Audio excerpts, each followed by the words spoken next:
Hello, everyone. Hopefully, I'm live. Hopefully, you can hear me all right. How's it going on this Saturday? Another stream in the top 50 anime and manga. So, hope everyone's doing well. Um, Let me know if you can hear me all right, or if you can't, I guess.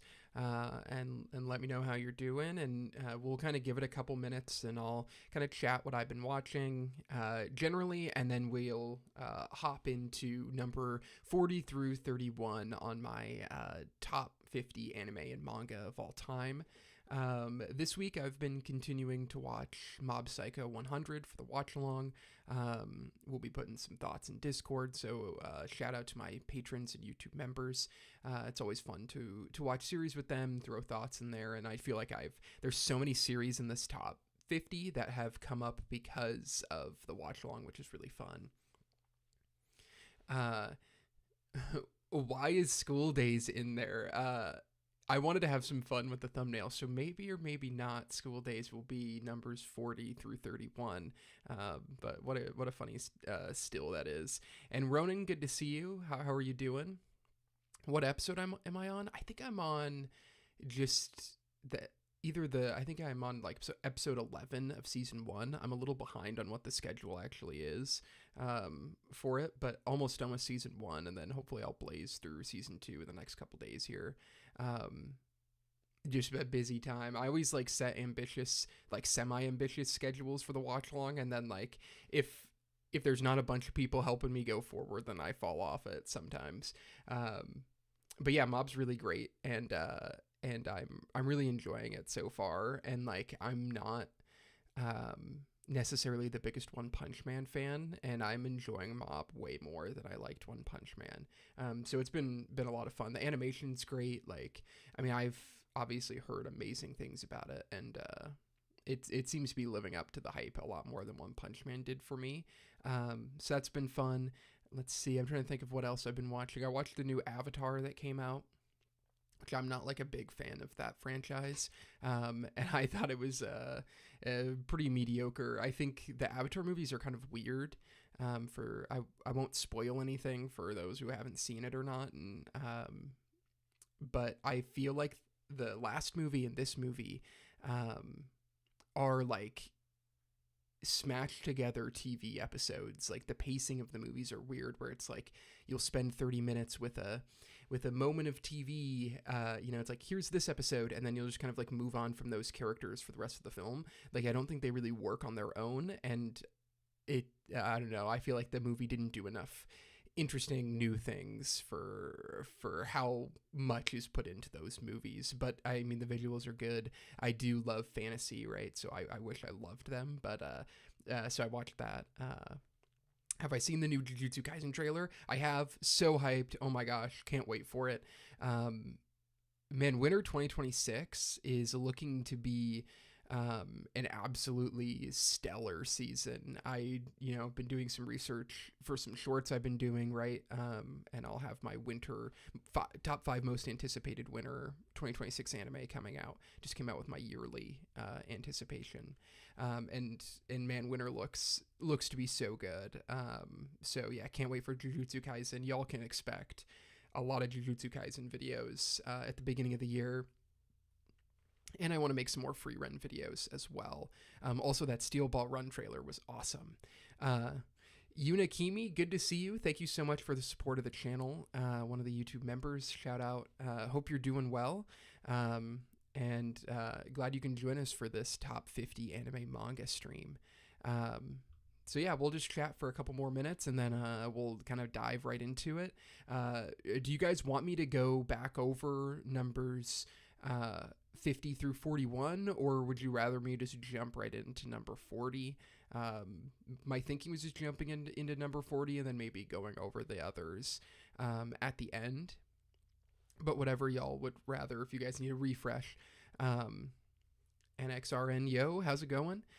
Thanks for joining the stream. Hope you're doing all right. I'm excited to talk some of my favorite anime and manga today. The first episode I thought was really good.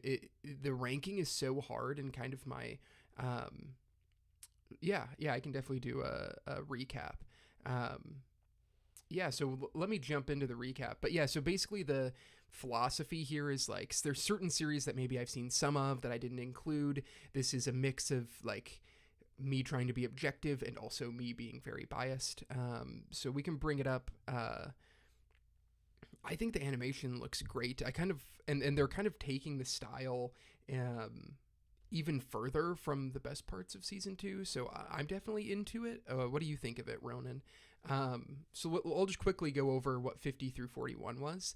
So I had Aoashi at 50, great soccer anime. I've only seen the first season. I think if you haven't watched it, at least, or if you started it, give it like 12 or 13 episodes, and I think it'll really hit. And then let's see here, 49 Elfen Lied, just a classic anime for me, kind of growing up, kind of the first edgy anime that you kind of come across. I still have a lot of love for it. Yu Yu Hakusho is the series I kind of cite as my first anime ever. And so love that. ReZero is one of my favorite isekai anime. Ranking of Kings, I think, is really, really good from a couple of years ago. Just a great fantasy kind of political anime. JoJo's, it's all of JoJo's here. I don't love the first 3 parts, but I really start to enjoy it part 4 onward, so I kind of group them all together. Hopefully Steel Ball Run comes in. I haven't seen it. I've read a little bit of it, and is amazing. Shojin X is one of my favorite manga currently going on right now. Y'all need to hop on Shojin X. Blue Lock, I think, is really fantastic. I'm both anime manga here. I'm not caught up on the manga, and I do prefer the manga overall, especially with like most of season 2's production. But man, that like the ending of season 2 did have like a great moment. Bleach, just one of the fantastic OG Big 3 series. I didn't watch Bleach as young as I watched Naruto or One Piece. There's a few things I have with the repetition maybe, or the entirety of the cast isn't necessarily like a top tier for me in shonen, but it's one that I haven't read, and I've read, or I guess I've just read a little bit of it in the past year. I really want to revisit, but I really love Bleach. And I think there's a lot to love with it. And then Dragon Ball Z, one of the harder to rank on this list. Like, everyone loves Dragon Ball Z. And I think the Cell Saga and the Android Saga are specifically just absolutely incredible. And then I don't necessarily love everything else about the series, but who doesn't have a fondness for Dragon Ball Z? But it's like, do you put it in your top 10 because, when you were a kid, it was your favorite? And so I wanted to put it a little lower, but it deserves a spot in the top 50, I think. Aoashi manga better. Yeah, I really want to read it. Like, I hadn't really heard anything about it until I watched it for the channel watch along. And so I definitely want to read it, just like need to find the time to do it. Cause like, yeah, the animation is also a little limited. Like, it's like serviceable and fine, but not out of this world. And then Ronan, you like certain bits of the Jujutsu Kaisen animation, or you didn't like certain bits of it, but think it's good. Yeah, maybe I've only seen the trailer once, and I didn't watch it with a super critical eye, more of a total hype kind of feeling. So I'll revisit it, and we'll see, and maybe we'll talk Jujutsu Kaisen Frieren on stream kind of throughout the season, because I'll be there weekly, and I'm not always there weekly with every show. Did you ever watch the OG Dragon Ball? I did, and I kind of include it. I mean, I put Dragon Ball Z here. It kind of occupies a similar spot in my mind. Like, it's hard to separate those stories for me. And so, yeah, I did watch the original Dragon Ball, and I think it's really, really fun. And it's something that I would like to revisit, too. Like, I really enjoyed it growing up, and just, like, the kind of more grounded tournaments in comparison to what Dragon Ball Z becomes, I thought was really good. So that's kind of setting the context, and maybe every... I'll kind of just have a list for other ones, so I don't take up too much time on recap.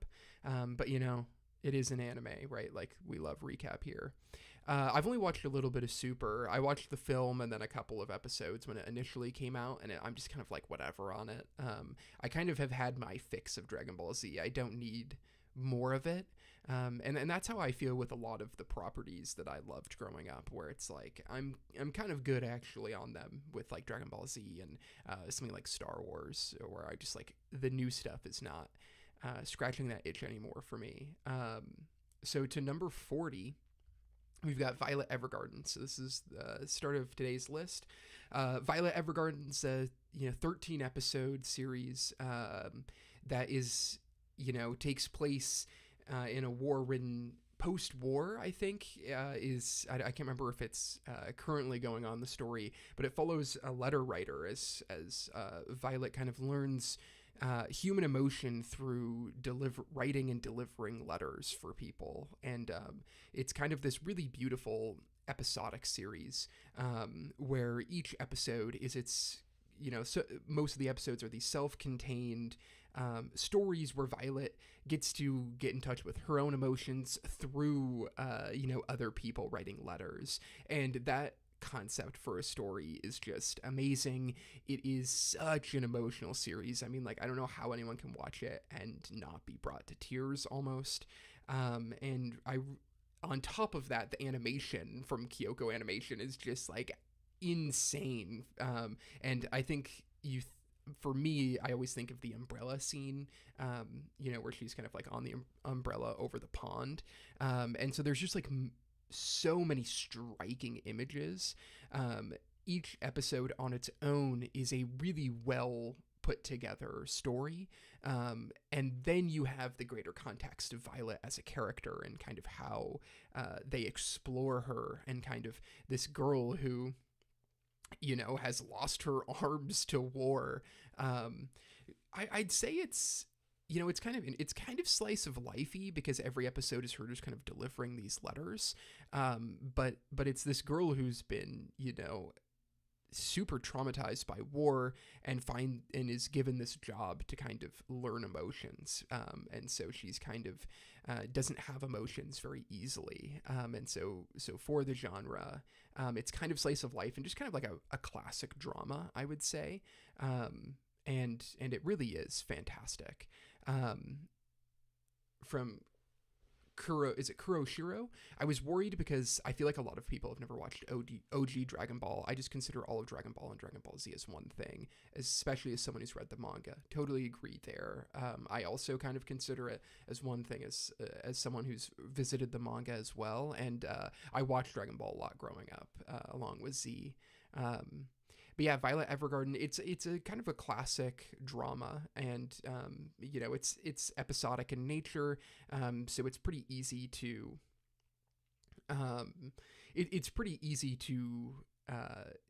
watch through, because it's only 13 episodes, and even though each episode is can be really emotional, I think that's like a good way of describing it. Even with that, it's easy to kind of get into it because each episode has its own flavor, and you get to meet this new cast. And it's such an interesting way to tackle this story of like, there's so many stories that deal with war and the effects that war have on people, and PTSD and trauma and all of these things. And so to come at it from a girl who's been involved in war, which is very explicit right in the beginning of the show, and has trouble with her emotions, to revisit that through writing letters and taking on someone's voice and then delivering. So like the whole plot is if you have a letter to send to someone, you go to them, you have them write it for you. So maybe you can't read or can't do all this stuff. And then they, write the letter. Violet would write it and then deliver it to that person and read it to whoever it was intended for. And so it's just like she gets these, hey, Prime, I recognize the profile picture. I'm good. How have you been? Thanks for joining the stream. I'm having some fun talking anime. It's always good to see you.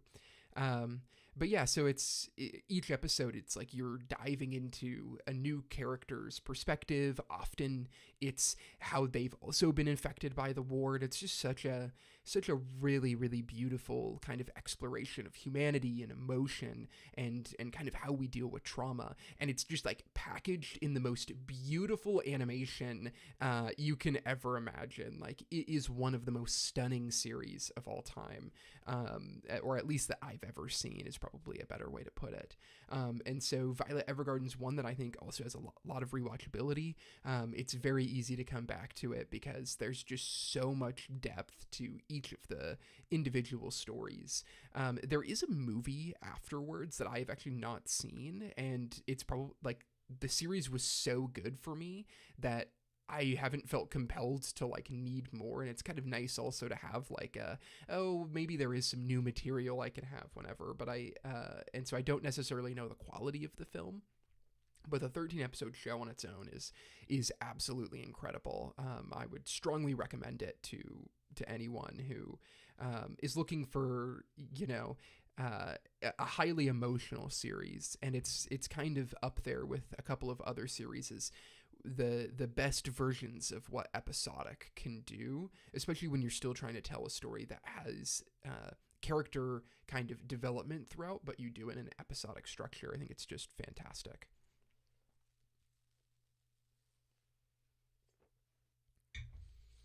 And so that's it for number 40.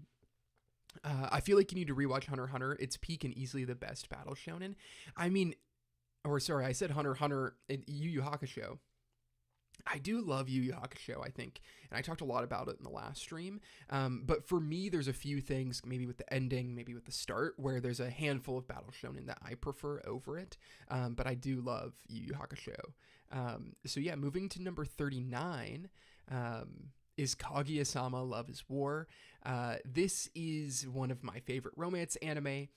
If you don't know Kaguya-sama, it's set in a high school where you've got the student president and vice president who it's kind of in a prep school, so they're very, very good students, and they're very focused on how they are perceived by other people. They're the president. They have to be, acting proper and doing the right things. But underneath the surface, both of the president and vice president are in love with each other, and their goal is to get the other person to admit feelings to them first, so they don't have to be the one to do it because of the optics of all of that. And so it takes on, I know Super Eye Patch Wolf talked about this a lot, and this kind of theory and approach to how Kaguya-sama is in his video on non-battle shonen battle anime. And so this series it takes on that every episode, where it's like they're basically going rounds at each other, and so each day it's like there's a winner on whose plot worked better, and so it's just like super fun to watch. And so you have these like incredibly elaborate plans of trying to convince the other person to slip up and admit their feelings for one another, all the while their actual feelings are really growing and really organically. And Kaguya-sama is more of a comedy than a romance for me. It's hilarious and I love it. That's honestly, like, I totally agree. It is just like straight up hilarious, and then it's like the romance, I feel like as you get to, there's 3 seasons and then a movie. I haven't read the manga, but when you get to kind of where the film is, the romance kind of starts to take center stage a little more. But I totally agree, like, so much of the plot is just so hilarious, and it's kind of this romantic backdrop that allows for so much of the comedy to come up. And of course the cast is amazing, not just the 2 main characters. From Prime, doing great, man. I've gone deeper into my volleyball journey and am playing Division 1 senior right now as a U17 player, so kind of mind-blowing. How are you? That is so awesome. I'm so proud of you. It's that's so cool to hear. A year into your anniversary of playing, like that's really impressive stuff, and it's really cool to see your growth there, and just like finding volleyball and getting invested in it like that. So great job, Prime.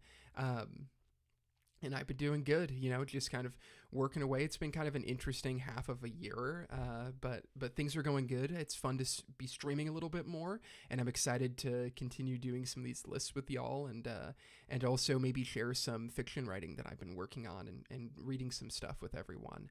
Uh, Miko Ino is best girl, and I will not listen to any arguments. Honestly, fair enough. Miko is an amazing character and just like speaks to how amazing the cast is. And so you have these like individual episodes with just like hilarious circumstances. And then you have the deeper romance that I do think is really compelling, especially as the series goes on. And so, yeah, Kaguya-sama is just fantastic. I think I started watching it around when season 2 was airing, and there was just so many people who were like, season 2's an extra level of how good it is. And it kind of does become even more than just the the kind of plots to get the other to confess their feelings. Like, there is a lot of really well done storytelling here. So it's just like, it's hilarious. It's using kind of shonen tropes that we know and love, and twisting them in this really, really fun way. And it's just such a fun perspective on the romance genre and slice of life too.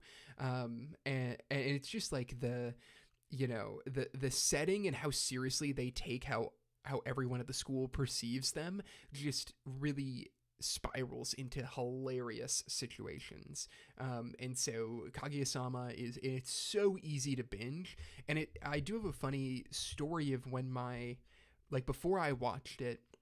So I watched it in university, and I was living with a couple of my friends, and one of my friends was watching it before us, and I just would I feel like you wouldn't like he was like the type of friend who I'm not hearing like laugh out loud all the time necessarily, and yet there was like a week period where he binged Kaguya-sama before I did, and he just was laughing so much that I feel like it convinced me to watch it. Like, that's how funny it is. It's just like I'd hear him laughing. I'd be like, "What are you watching?" And it was Kaguya-sama. And so that's kind of a funny story on how I watched the show.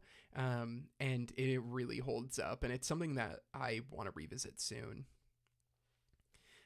I've already listed 2 of your top 10 anime and manga, so now I'm terrified. Well, that's good. That's good. I mean, that's for it to be in the top 50 is good. I feel like, and I talked about this a little bit when talking about my first 10 shows, but there's always this weird kind of, when you make these lists and they're longer, where it's like you talk about a series and you're like, well, I actually love this series, but I need to talk about the handful of things that I don't love to justify why it's at 39 and not why it's at 19 or something. And so I'm trying to stay away from that a little bit. But yeah, I think Kaguya-sama is just like a really fun, solid comedy romance. Is Kaguya-sama your favorite romance anime? It is not. I do have, for sure, one more above it. I can't remember if I have more than that. There is a couple, like one romance that probably would certainly be above, that is not, that I guess would be a minor spoiler for not being on this list, because I think if I'd finished it, it certainly would be, and that's Nana. I've only read a couple volumes of Nana, and it's like so good and so dense, and I know it's not finished, and it probably never will be, so I'm not necessarily rushing through to finish it, but it's beautiful, and that's like one of what would be an honorable mention. I would presume that you have Vagabond on the list. Well, you just have to wait and find out. Vagabond is great. But yeah, Kaguya-sama, I think if you're looking for a lighthearted comedy, like, you just can't go wrong with it. And the movie too was amazing. I got to watch that in theaters, and it was just like such a phenomenal experience. And so yeah, I think Kaguya-sama is just a stellar anime. It's so funny, and it's really in the a lot of these series, it's similar when it comes to the kind of perspective that you bring, and there's just like a slight twist on a romance. It's just a really great concept, even though when you hear it, you're like, that sounds absurd, these like little competitions within an episode. But it really, really works well. And so fantastic, hilarious series for me at number 39. Uh, 38 is Odd Taxi. This one was really close with Kaguya-sama. I kind of went back and forth on them. Um, I can't start Nana since I've heard it's on indefinite hiatus. So yeah, I think it is. But the beginning of it was so good that it's kind of, I definitely want to slowly get through it over time. But Odd Taxi, I think it came out maybe in 2022, 2021, somewhere in there, was a really highlight seasonal show for me that year. And I think for a lot of people, as it follows our taxi driver as he kind of gets involved with, all of these different people throughout the city. And there's all of these coincidences and different kind of plots that slowly come together, and it's all through, one man driving a taxi. I really love stories that tackle kind of setting in this way, and so you kind of get this connectivity through all of the characters throughout the city because of their relation to a taxi driver, and kind of thinking about an occupation like that is so connected to so many people, and yet it's this filler space for us, right? When you get an Uber or you get a taxi somewhere. And one of the things that I think Odd Taxi does really well is actually incorporates kind of modern life really well. There's some characters who, there's a character who loses a bunch of money to gambling on gotcha type games on his phone, and it's just like little things like that, and kind of like little addictions like that I find really, really compelling in just like a base level for this show.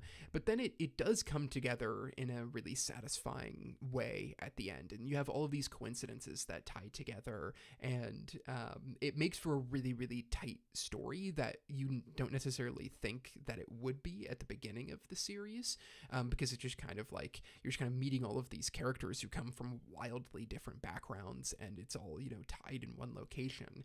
And of course I won't spoil what that ending is for those of you who haven't seen it, but I feel like it's that collective experience that I think Taxi captured really well, and in a modern setting, in a way that I think for me, and probably a lot of you, I find the way like films and internet is used in a lot of shows to not really feel organic, and to either feel kind of shoot in because, well, we have to have phones in there, and this anime really does it organically, and I think hits the nail on the head for kind of what modern society is like in a lot of ways. And so that's one of the elements of Odd Taxi that I really enjoy. And it does have, similar episodic tones maybe to Violet Evergarden, where it's like sometimes episode to episode you're just kind of meeting these people, but it is kind of the way that you were kind of grounded by our main character as a taxi driver that I think is just fantastic. And so yeah, I think it's a really great show. A standout from I think was it the 2022 season? I think it's a standout from that year. I'm fairly certain that was the year it came out, and one of the best then. And not seasonal anime don't always stand out, and so it's really fun to be able to highlight them here. I don't know. Have a lot of y'all seen Odd Taxi? I think it's just like a fantastic series. And I really think, it's just the way that it tackles the collective, and how we all have these kind of shared experiences, even from our wildly different backgrounds. Like, you have a doctor and a cop, right? Like that you're seeing on here. We do have our gambling boy on here as well. And it's like they all come from seemingly such different backgrounds, and the story really hits it home with the fact that they're animals and not necessarily humans, but yet there's so much similarity in the difficulty of living in modernity, and so I feel like Odd Taxi tackles that in a really fantastic way, and all of the characters are, for as annoying as some of them can be, I think the cast is really, really endearing overall. They find themselves in some circumstances that are not necessarily ideal, but that doesn't really matter because of how everything in the story comes together. And so it's a really worthwhile watch, I think. Um, Odd Taxi is Kino. Yes, yeah, it's so good. I'm glad you enjoy it too. It's like it's a hard series to pitch where I don't want to get into too many of the details of like how things are connected, but it's just like one of those coincidence series where it really explores this the odd connections right between these characters in the city, and I think if you watch a couple of episodes you'll totally be hooked. So yeah, it comes in at 38 for me. um, I think it's a really great series. Again, it's also a bit shorter, so it's not this huge commitment of anything. So yeah, I think it's fantastic, and we can move on to 37, which is Agretzko. Agretzko is really interesting. I have actually not finished it. I have not watched, I think, the last season, maybe. And I partially because people kind of said it fell off a little bit. But and so I would like to revisit it one day, and maybe that would lower it on this list. But from all of the seasons that I have watched, which is like 4 or 5, there's so many.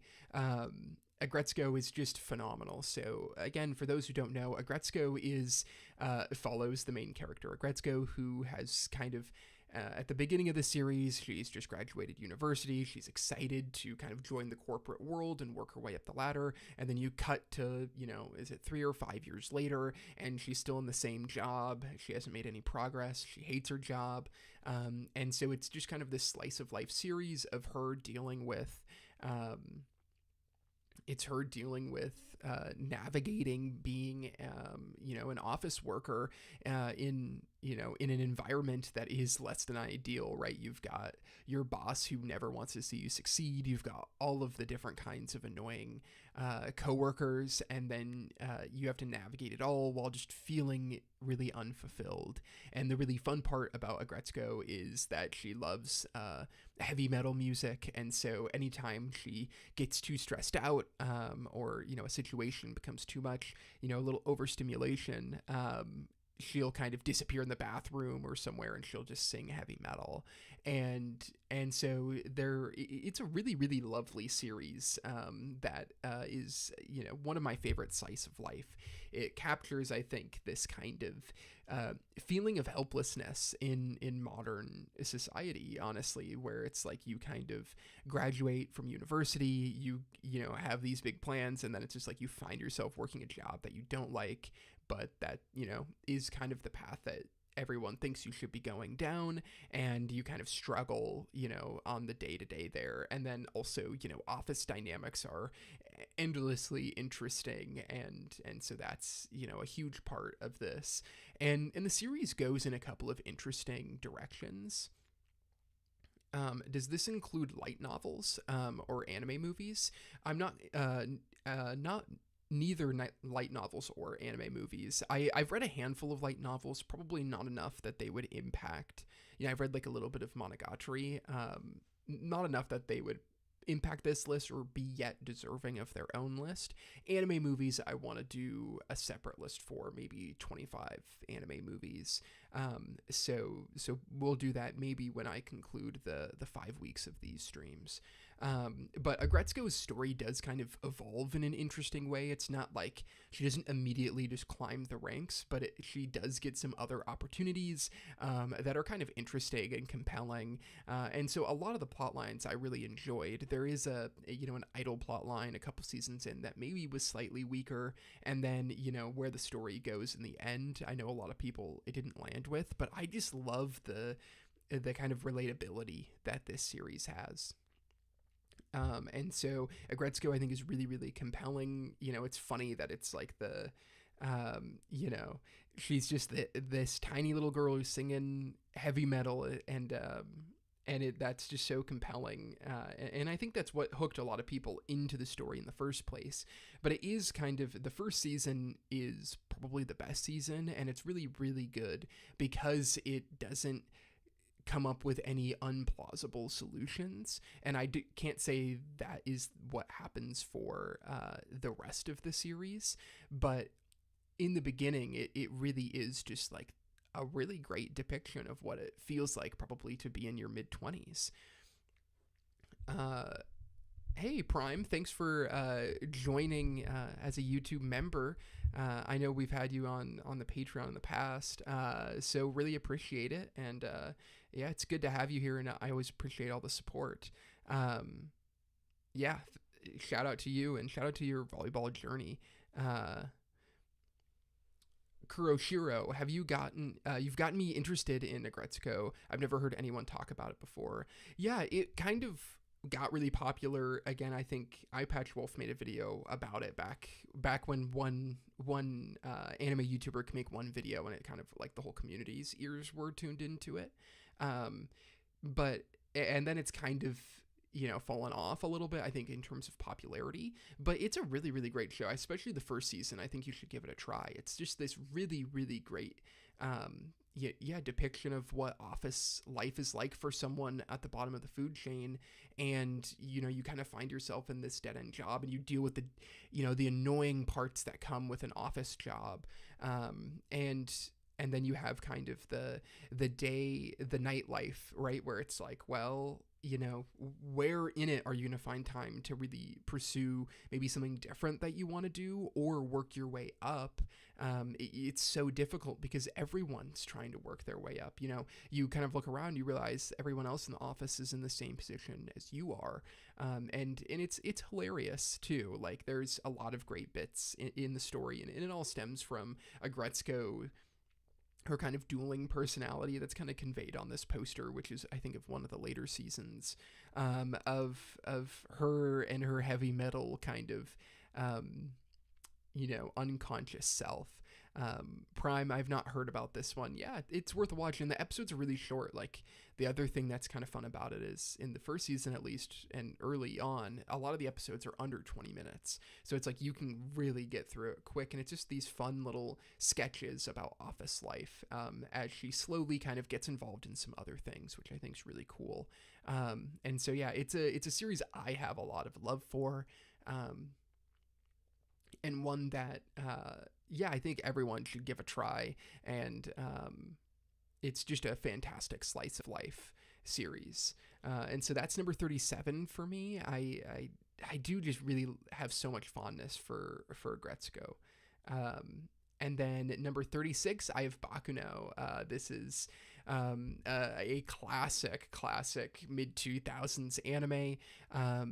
And it follows this non-linear pulp story of, crazy violence, immortals, all of this stuff going on. And it comes together in just, even better than something like Odd Taxi, I think the ending is.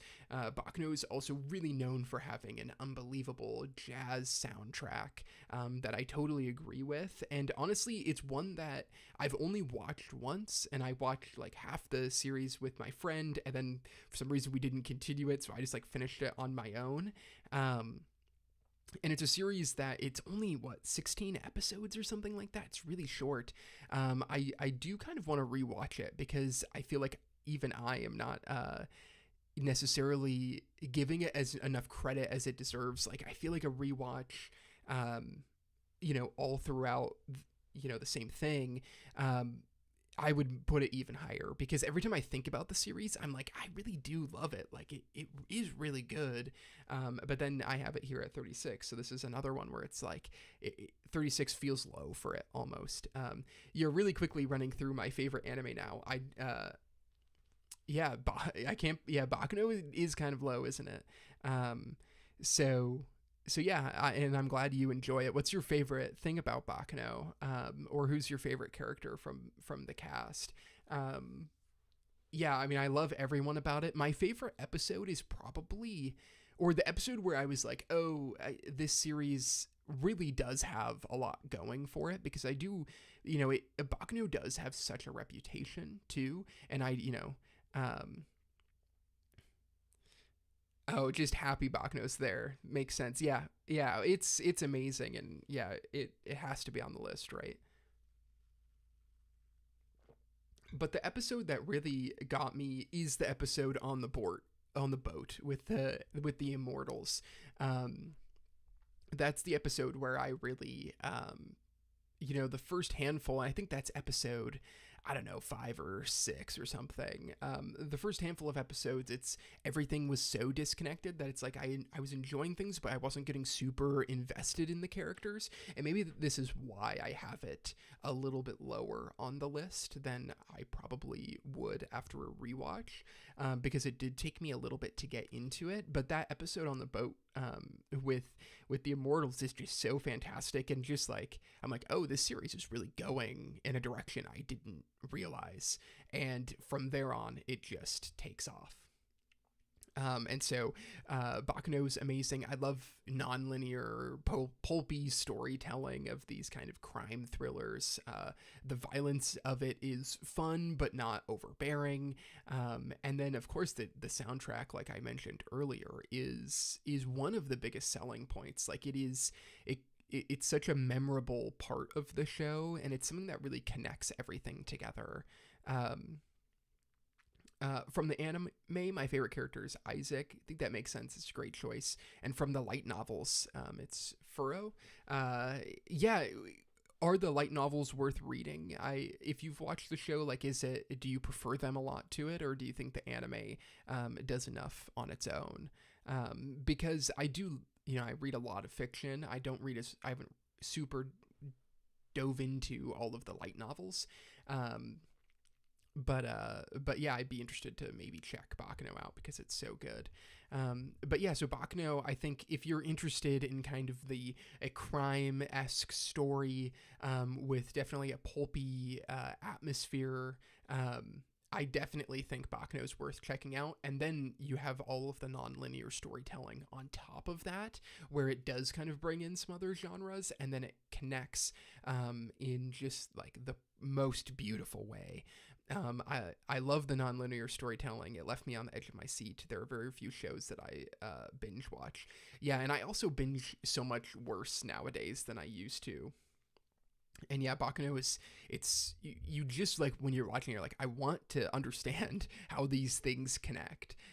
You're so interested in being like, what is actually going on here? There's such a pull through the story, but yet the characters are so so likable and enigmatic almost, that it's just easy to to sympathize with them even when they're killing people, and even when some of them are not the greatest people. It's like those kind of pulp stories that you really enjoy, right? Like, it's for the people who love pulp fiction. Like, this is the kind of anime, I would show them first, honestly, if they're like, I really love these kinds of films.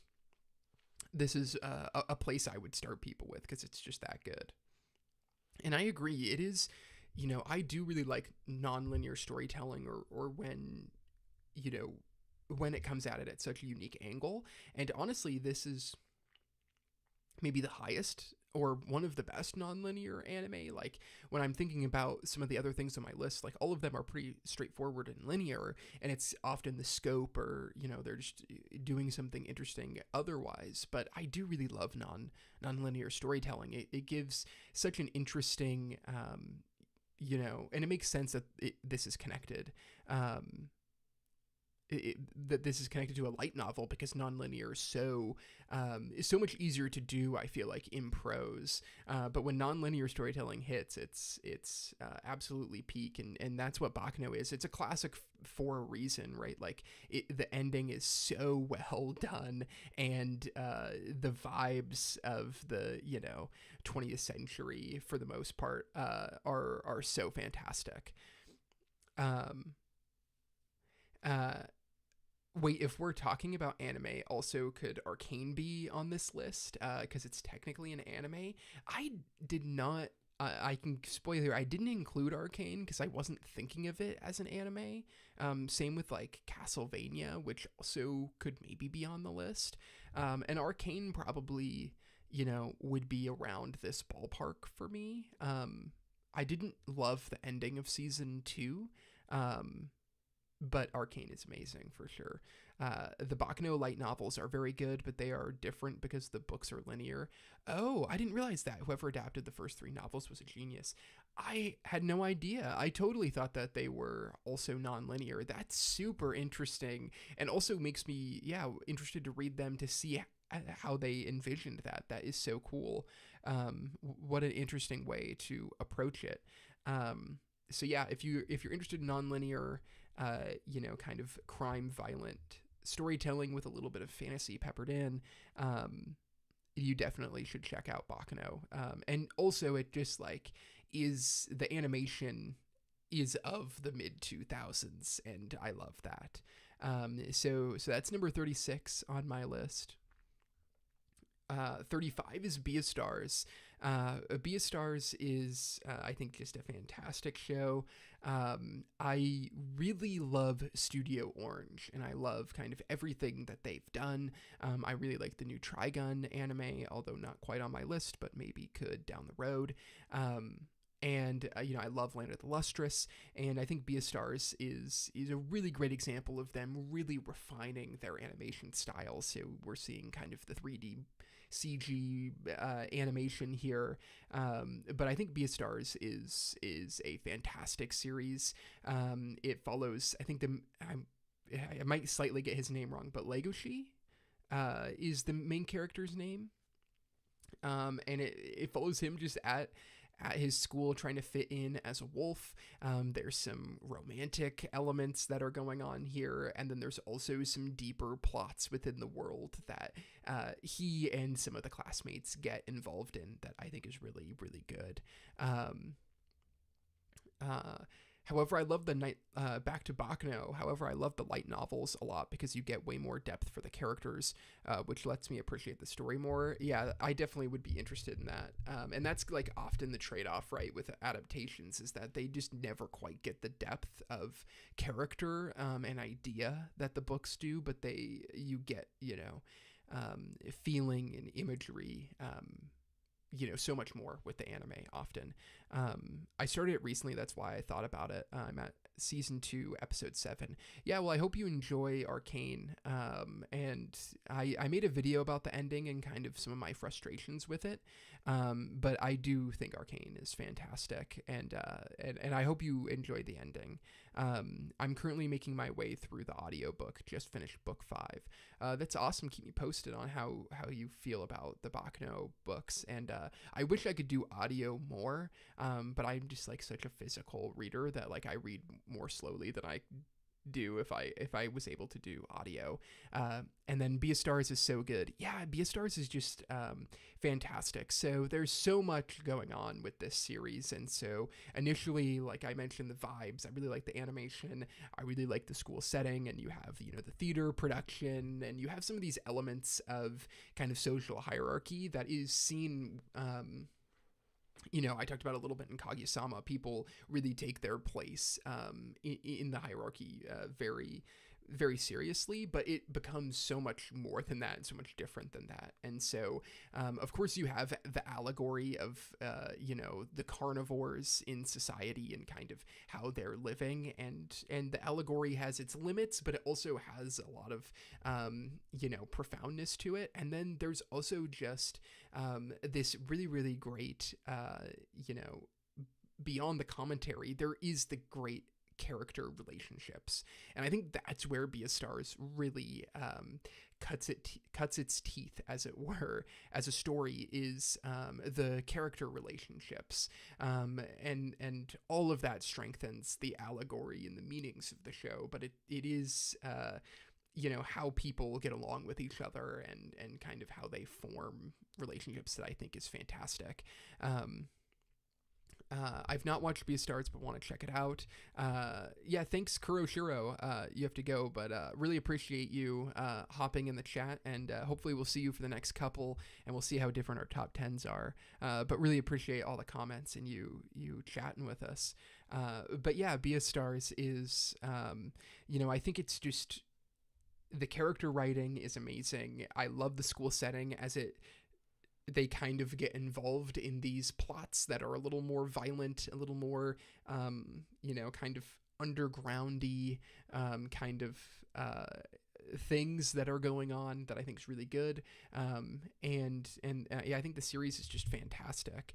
I watched it. I think I watched it pretty relatively quickly when season 1 aired, and I think season 1 is so incredible. Also, the opening to season 1 is just like absolutely incredible, one of my favorites. And so yeah, studio, I think the mix of, so I've read a little bit of the manga. I think the manga is good, but I actually think Studio Orange was like the ideal studio to adapt this, and I think they elevate the material in a lot of ways. They really bring to life the atmosphere in a way that I didn't necessarily get from the manga. And so I think because of that, it elevates the series for me. And the ending of the series I think is good. There's always, I haven't watched Beastars. How would you rate it?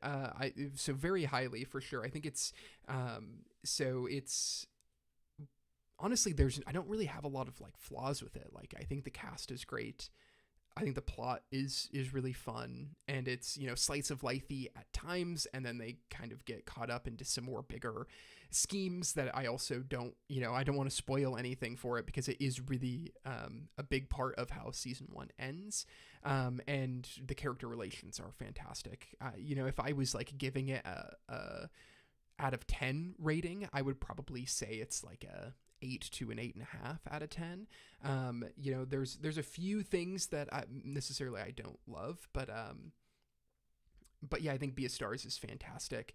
And I think there's a little bit of, romance to it as well, and the allegories really work. And I really love the sequences with the theater department, and so there's, it's kind of like characters involved in their different clubs, right?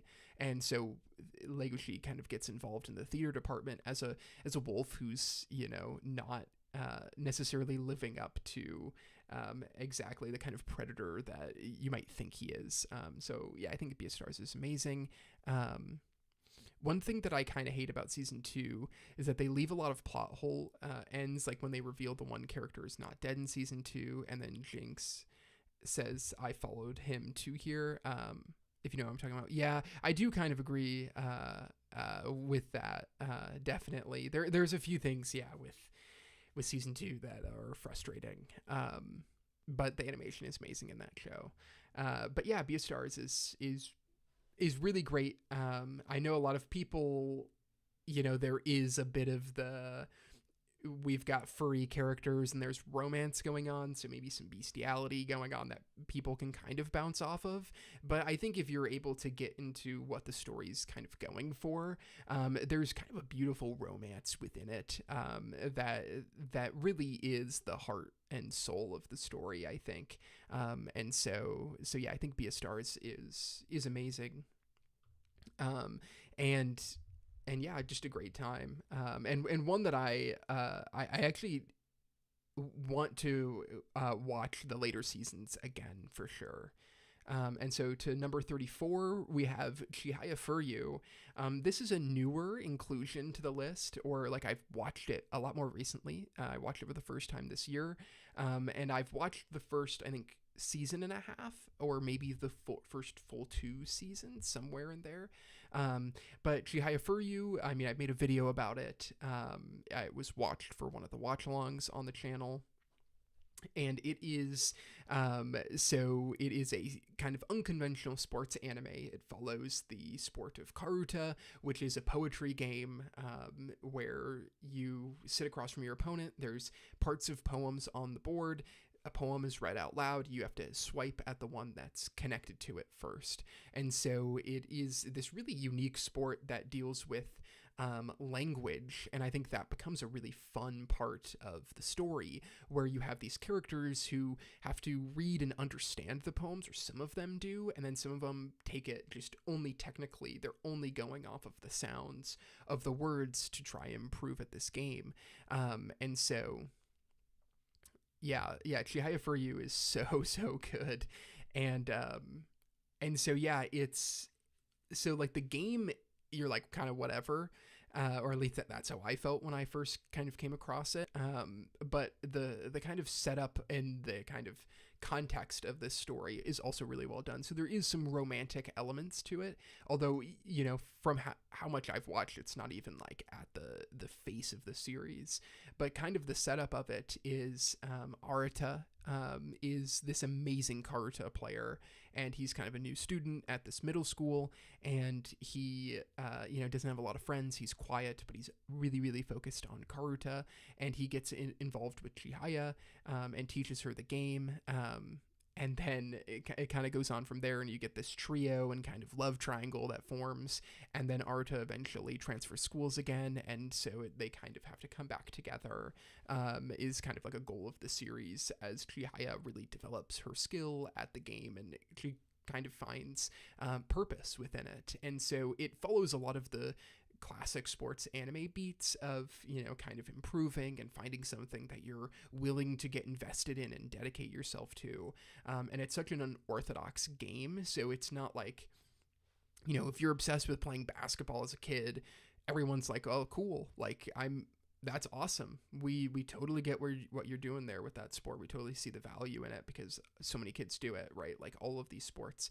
Karuta is not looked at the same way, and I think it's one of the really interesting parts of the series is that Karuta is, you know, kind of looked down on, because it's like, why would you ever devote so much time to a game that, you know, even if you become the best at, like, are you really gonna have a lot of opportunities because of it?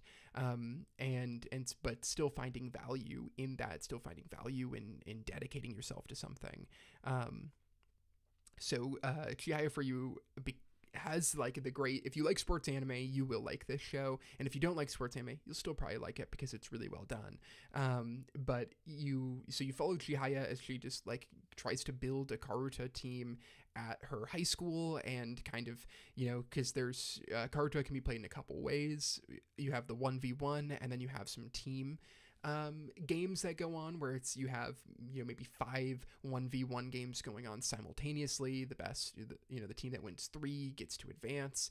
And so you have these kind of school competitions, but then you also have the individual competitions that are going on. But I think what allows this story to reach another level, right? Like, it has a great cast. All these shows have great casts. It has, you know, really strong storytelling, but it's how it incorporates the ideas of Karuta into the show. So some of the poems that are being discussed, certain characters dive into the meanings of those poems, and that relates to, you know, how the characters are feeling currently. The different kind of strategies characters bring to it is actually really nuanced.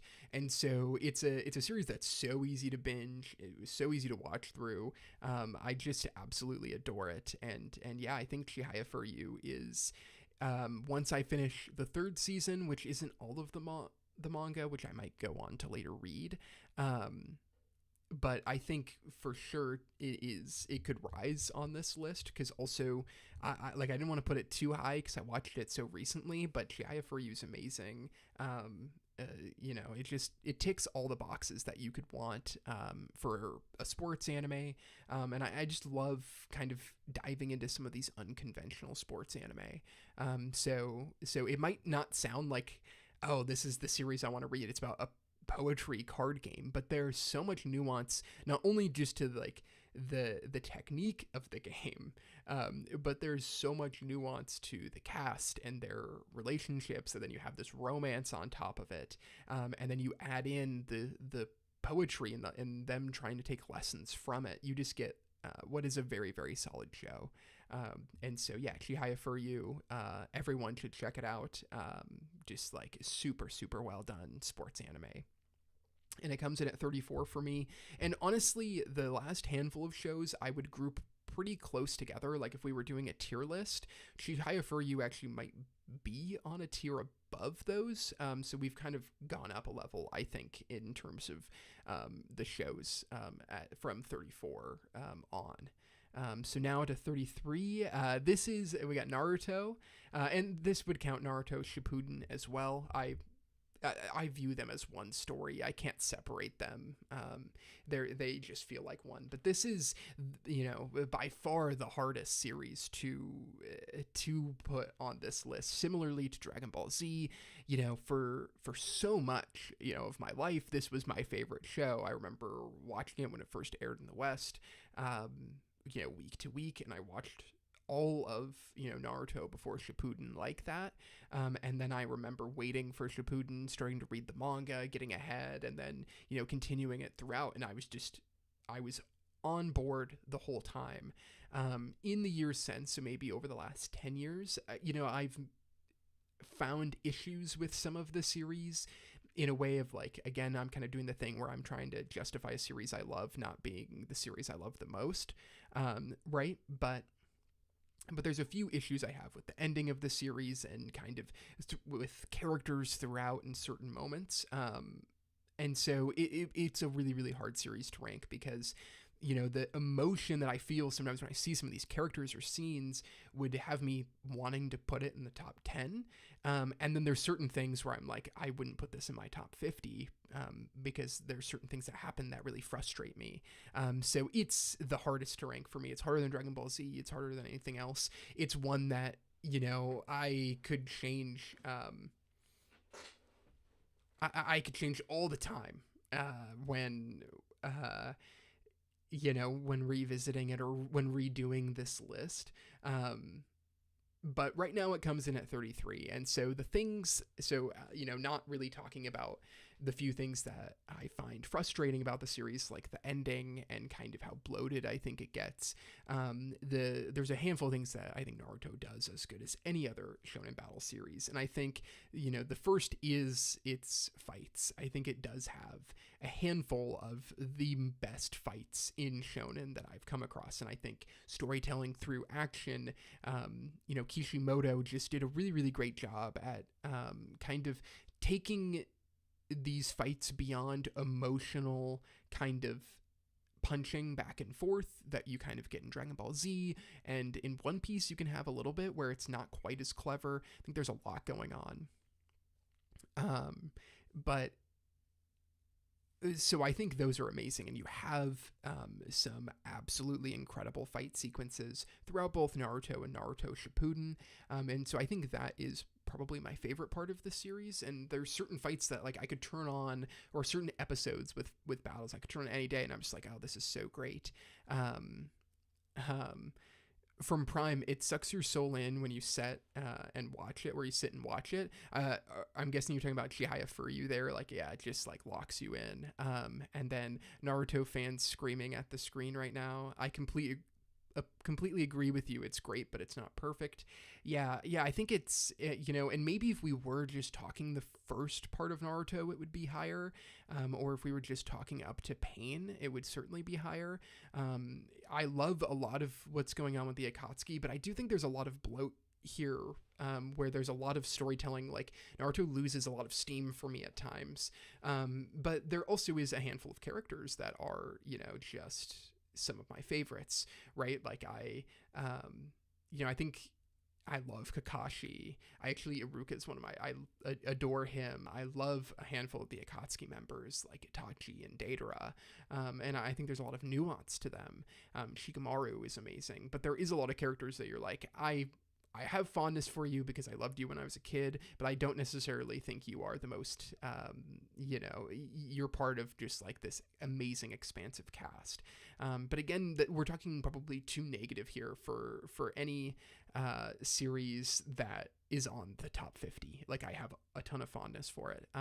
Does this include Shippuden? It does, and I probably should have put that in the top. Maybe I'll edit that for when we recap things, because I just like view them the same, and I probably prefer the original slightly more if we were to break them up, because I don't like the war arc really at all, and that's really why this drops. If the war arc wasn't here,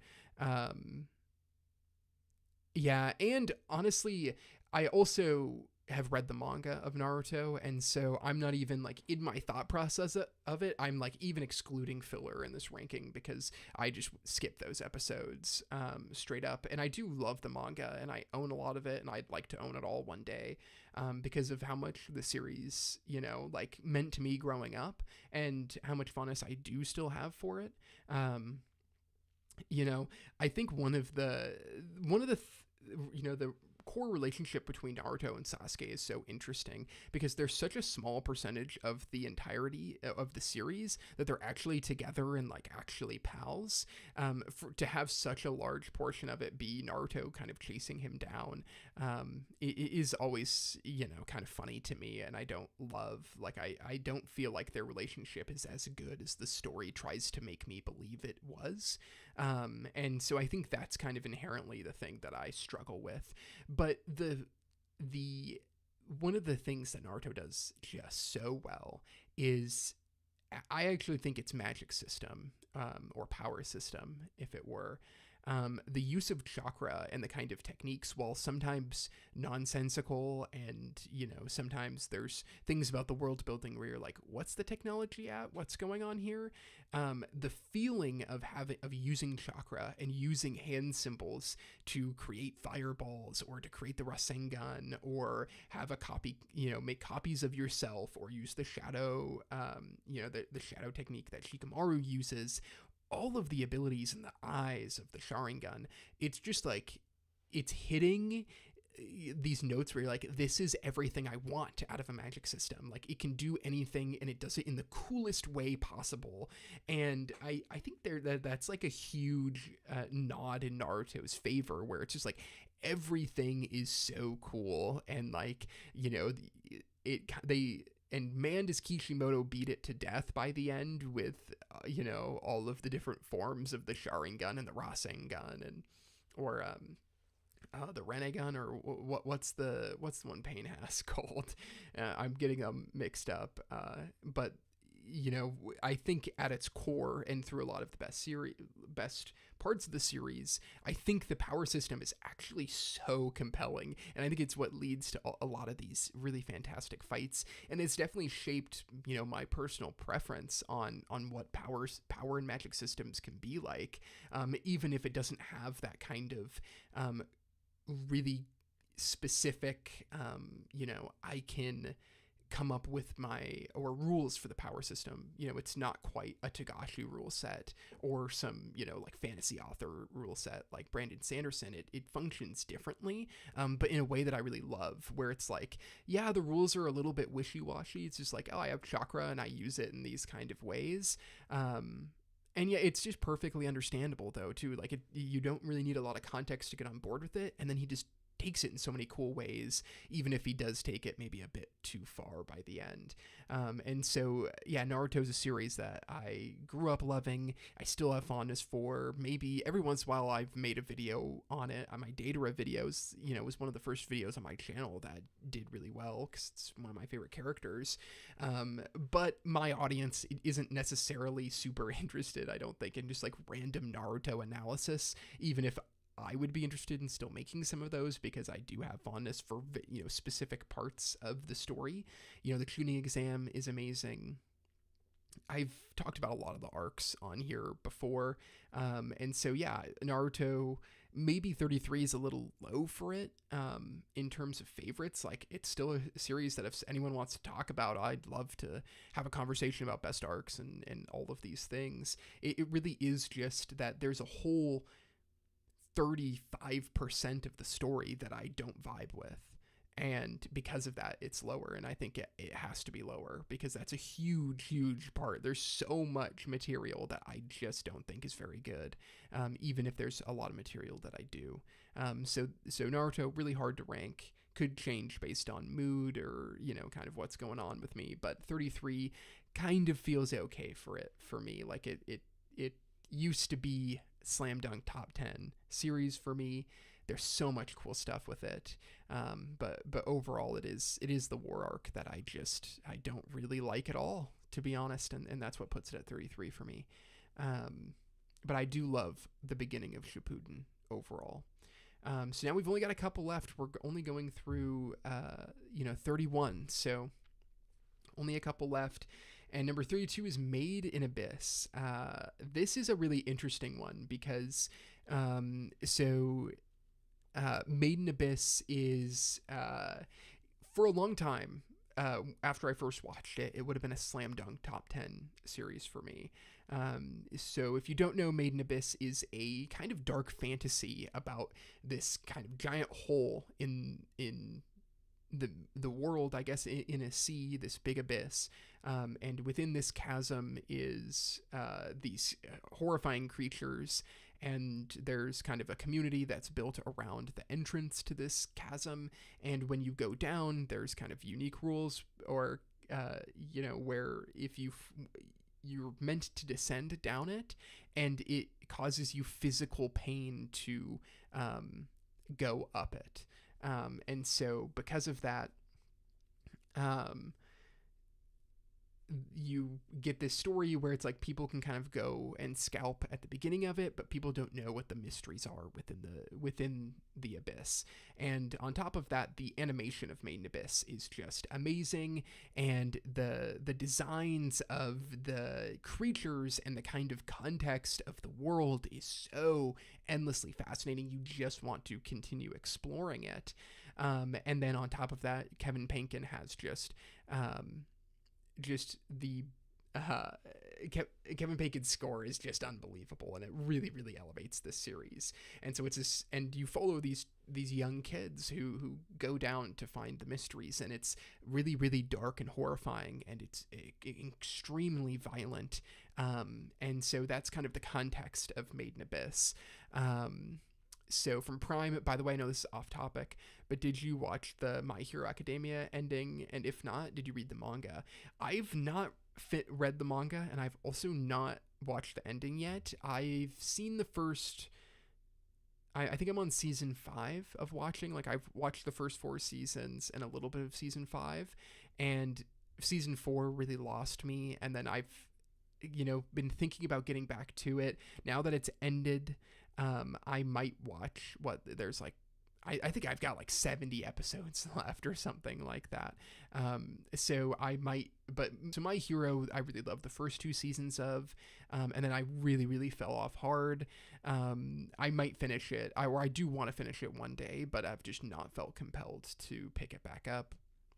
Slam Dunk better be in the top 10, and then Slam Dunk anime, not that good. The manga is way better. So I've read a little bit of Slam Dunk, and I've seen a little bit of the anime, but I have actually not seen enough to feel like I should put it on this list quite yet. So it's not on the list because I haven't read it all, and it's maybe a series that I'll read on stream with everyone, because I've been just like slowly collecting it, and I wanted to read it after Vagabond, and I just know how good it's going to be. So Slam Dunk is going to be omitted because I haven't read enough of it, unfortunately.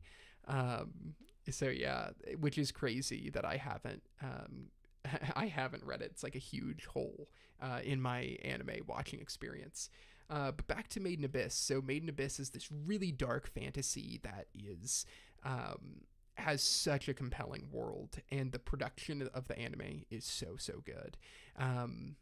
And the first season of Made in Abyss is just like a masterclass in this kind of inversion, or this dark adventure, basically. And there's really unique things about the world building that I just find so compelling.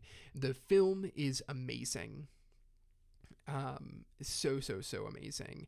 And then season 2, it definitely, I think, is a drop in quality, and I have read some of the manga, and I definitely want to watch the new season when it comes out, but it definitely, I think, loses some of what makes the story so good in season 2. And the other issue that I think you always have to talk about is there's just some weird shit going on with this series that is like just uncomfortable. And I think the more I've sat with the series, the more that I feel like it's a flaw within the series is, and I know the anime is better about it, but there's just just some uncomfortableness, not in unintended, I think, in terms of how some of these young characters are portrayed, that makes it hard to quantify at all. And it's kind of like a decision. I don't think there's anything overtly crossing a line, but there's just some uncomfortable things going on with the series that I think are worth mentioning. Um, from Prime, no, it's is peak cinema. Please read it on stream. Yeah, I really want to read it on stream. I just got to figure out exactly how I want to approach that, and then I think I will start doing that. Hot take: I did not like Made in Abyss. I know I'm crazy. I know I'm a monster. Yeah, I mean, I think it's if the tone doesn't hit for you, that it definitely will not be a series for everyone. But I really love this dark inversion of fantasy. And man, that first season and movie is just like so good. And so if you take it on its merit alone from those, I think it would be like a top 10-ish series for me. But then when you mix in the drop in quality of season 2 and some of the kind of perspectives that the story brings on some of its characters that I just don't vibe with, it lowers it to 32. I will continue watching it. I want to see I think, is it a new movie that's coming out or a new season? And maybe it could go up, but Made in Abyss is just like, from the structure of the world building and the really, really dark tone that it has, is just so phenomenal, I think. And you just like want to know what the heck is going on in the Abyss. And there is some world building things that happen with Bondrewd in that film that I think is just a really interesting expansion of the world and kind of this setting of the Abyss. And so yeah, I think it's an amazing series that I initially would have a lot higher. But yeah, so dark and disturbing, and Kevin Bacon's soundtrack is amazing, and I have listened to it. I still listen to it all the time. I mean, his track for the first layer is just like, it is really capturing the essence of why I love fantasy, honestly. And so Kevin Bacon's brilliant, and so Made in Abyss is just like very, very solid. And yeah, so there's some things, and the second season just they spend a lot of time in this like marketplace, and it just does not hit the same survival notes that are so good in season 1. And it doesn't have, like, Bondrewd adds a little more of villain type character that I find compelling, but there still is the survival aspect around every corner, and it's just not there in season 2. And so hopefully they can regain that in later arcs. So we're down to the final series for today, number 31. And so number 31 is Chainsaw Man, and I put the manga here because I have read the manga and prefer it to the anime, just because the anime hasn't gotten there yet. There's just hasn't adapted enough of it. Both fantastic. But Chainsaw Man is absolutely insane and devastating, and I just adore almost everything about it. It is a series that I think part 1, when it is at its peak, is as good as anything I've ever read.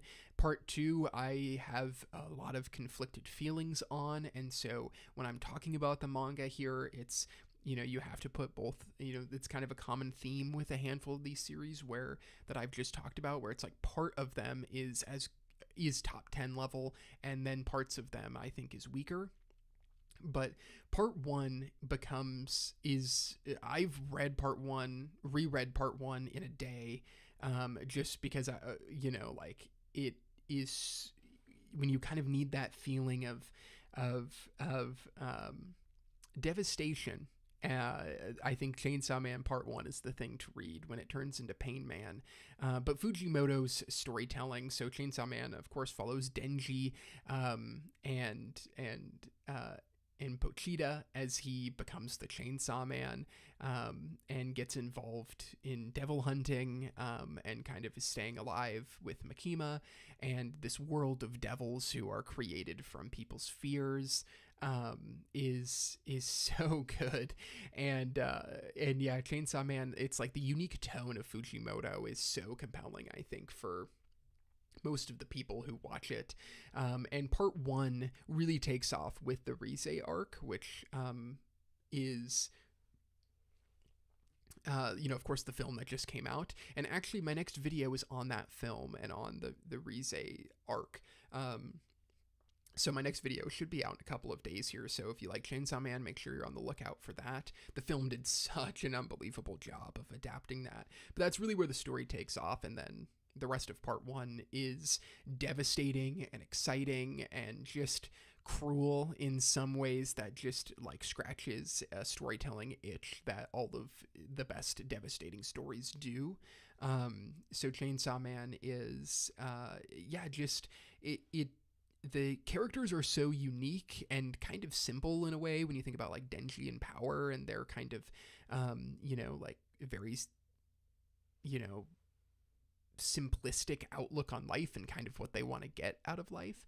But in addition to that, you just have this crazy devastating plot with the Gun Devil and with Aki, and you have the kind of devastating reality of the storytelling that I think is so good. And the ending of Chainsaw Man Part 1 and the last couple arcs of it are just as good as anything I've ever read. Like it's as emotional, as hype as anything. And there's some page turns and moments. You think about the door moment with Makima and Denji is just like, so devastating, and it is akin. There's multiple door moments actually because Fujimoto has such a tight pen in part one.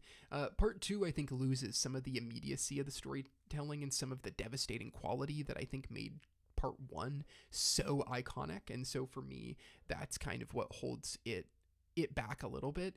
But Chainsaw Man is, vying for my favorite modern shonen battle anime. It's not winning the battle right now because of part two, but part one, it was certainly beating all of the competition. It's such a unique tone. The plot moves so fast. There's, especially part one, it feels like there's not a wasted moment, at least after the Rize arc starts. And it kind of becomes this all-encompassing, devastating experience. And, me and my friend always call it, it becomes Pain Man instead of Chainsaw Man. And, like, you just really feel that at the end of part one. For one of the it's like a devastating but cherished experience I have with Chainsaw Man Part 1. And it has kind of solidified itself as one of these amazing series. And Denji, I think, is an amazing protagonist. He's really simplistic, right? Like in the beginning, he just is interested in having a relationship with a girl. But it is in that simplicity that Fujimoto really develops his character. And so, Denji, that is the entire thing, is that he's kind of a person stripped down by society and it kind of on the lookout for just the basic needs of life and kind of how we need more than that, and how easily manipulated we can be if we only settle for that. And so Chainsaw Man is a devastating series, but so brilliant as well. And Denji's an amazing protagonist, and such at a base level so easy to identify with. But then you see how easily he gets manipulated and how difficult that is. And so I'll have even more to say about Chainsaw Man in my video essay that's going to be coming out in a couple of days. At this point, I should have actually, my release schedule is getting kind of weird, but hopefully there'll be 2 video essay out relatively quickly, because I also have a Christmas video that I'm trying to release, and I'm trying to sneak in this Chainsaw Man video before it. So, for the holidays, releasing a couple videos back to back should be kind of fun. Different schedules are always good. So yeah, that's number 31 for this list. And so Chainsaw Man, if part 2 brings it back together, which it certainly could, it could explode up this list. But if part two kind of stays at this level of just like fine storytelling, but nothing really gripping me in the way that part one did, it'll probably drop on this list. The moment that completely captured the atmosphere and the creepy nature was is it Kishibe? I was pronunciations moment. I totally agree, and what a great character he is. And yeah, man, yeah, there's so many great moments in Chainsaw Man. I just can't wait for the rest of it to be adapted so even more people can experience it. And so, yeah, we can do a quick recap at the end of this stream if you're just kind of like skipping to the end here or joining us, of what numbers 40 through 31 have been. And so we'll just do a quick recap on all of those. And then if you guys have any other questions for me, let me know. And then that'll kind of be it for today's stream. So number 40, we had Violet Evergarden, this emotional, beautiful episodic series about a girl who discovers her or tries to get in touch with her emotions by writing letters for other people and delivering them. So Violet Evergarden's amazing. Kaguya-sama Love is War is an amazing comedy romance that is like a shonen battle, structure of these two characters trying to, ploy these schemes to get the other to admit their love first, is a really, really fun romance with a great cast and very good school setting. Odd Taxi is a really fun anime from a couple of years ago that follows a taxi driver and all of the coincidences and peoples he meets that all end up getting connected by the end, showing it's a really good depiction of kind of the difficulties of modern society and like kind of the traps certain people fall into, and comes together in a really satisfying way. 37, I have Agretzko. I think it's just like one of my favorite slice of life anime. I think it perfectly captures the being an office employee in your 20s. 36 is Bakano, a pulpy, non-linear storytelling that's a classic of 2000s anime, one that, as I'm talking about this list, feels like it's maybe a little low. 35 is Beastars. It's a romance anime that also has some slice of life that kind of turns into this wider plot, and it has some really great allegories underneath it all. 34 is Chihaya Furyu, the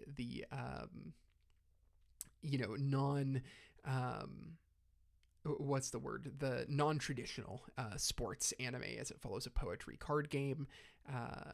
Number 33, Naruto, the hardest to place on this list. I love it so much, but also have some really major issues with it.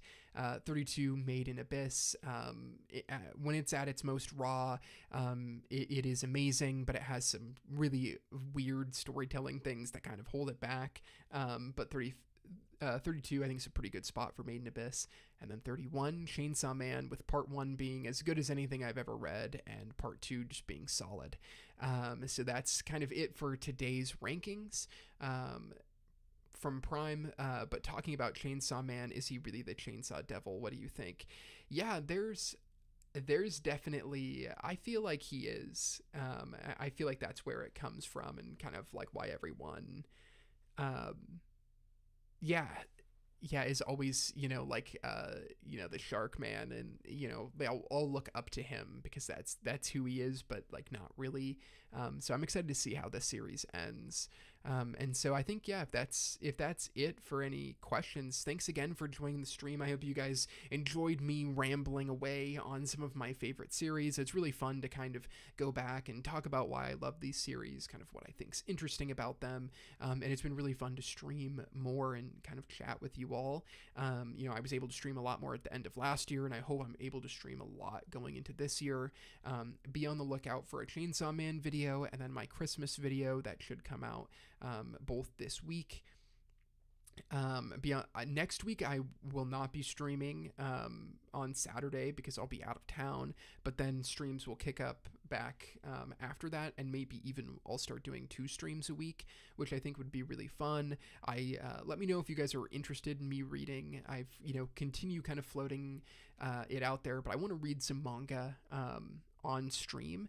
And I got to figure out like visually what I should be doing. Like, am I just gonna have you guys follow along separately, or am I gonna, just show a couple of panels to highlight? I have some things to figure out. Slam Dunk is a series I've definitely thought about. It is possible I start with something smaller first to kind of, find my footing in reading these things. But I think that would be a lot of fun. And then down the road, I'll be able to share with you some of the fiction writing. There's a short story that I'm going to be releasing on Royal Read, which is a website that has like a lot of fan fiction and sci-fi and fantasy stories.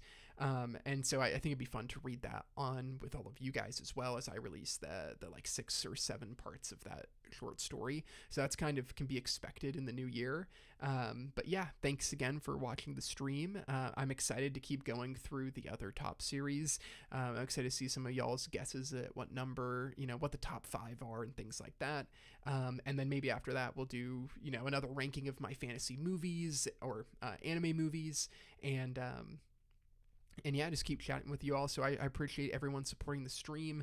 Big shout out to my patrons and YouTube members. A shout out to Prime who joined today. Really appreciate the support there. It's always super helpful. Still going to be finishing up my Mob Psycho watch along, which will be really fun. So yeah, thank you all for joining me for the stream. And I won't be here next week, but there'll be a couple of video essays instead. And then we'll be in 2 weeks from now. The streams will be back. So thanks again, and hopefully we'll